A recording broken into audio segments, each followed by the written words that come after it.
Well, it's time for back to school, so I have a little quiz for you. How do you load up your backpack with school supplies without breaking the bank? You go to Dollarama.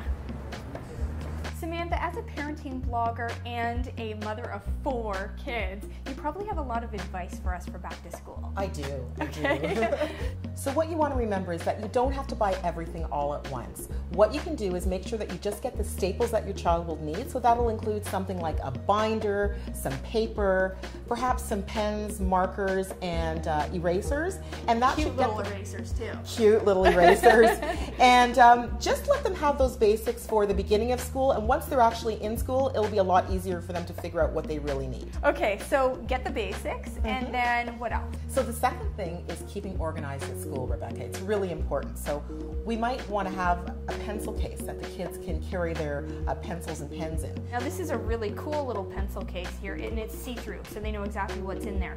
But I assume that, if it's a younger kid, they might like the soft ones. Yeah. And maybe they're smaller to throw in their knapsack. Yeah, they probably don't need as much as an older child, so there are those options for them. As well, you want to have other organizational tools, such as an agenda, where they can write down all the information about their classes and their homework. Now, this is for at home because we know how much paper we still get when the kids come home from school in their knapsack and their school bag. So oftentimes, if it's like my household, there'll be all kinds of paper all over the floor, which I really don't like. So one thing that I'm a big fan of is keeping a storage center right at the front door. So it's the first point of contact when the child comes home from school, and it's the last point of contact when they leave from school. So they know that their important papers are in their bins at the front door. They can take those to school. Moms and dads know that's where they're going to find their piece of paper to sign the forms. Right. As well, when you're coming home, tell the kids, do not go any further until you empty your knapsack and put the important papers in the bin.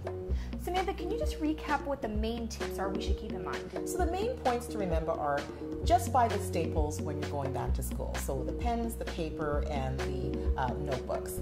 When you're at school, you want to make sure that the kids are organized. So make sure that they have an agenda and a pencil case. Now we also want to keep them organized at home. So make sure that there's a bin, a central bin, and a storage area at the front door they can keep their papers at, and also a folding and closing container that they can keep their papers in as well. And the great thing, Rebecca, is that parents don't have to stress out about spending a lot of money. All of these items here can be bought at Dollarama.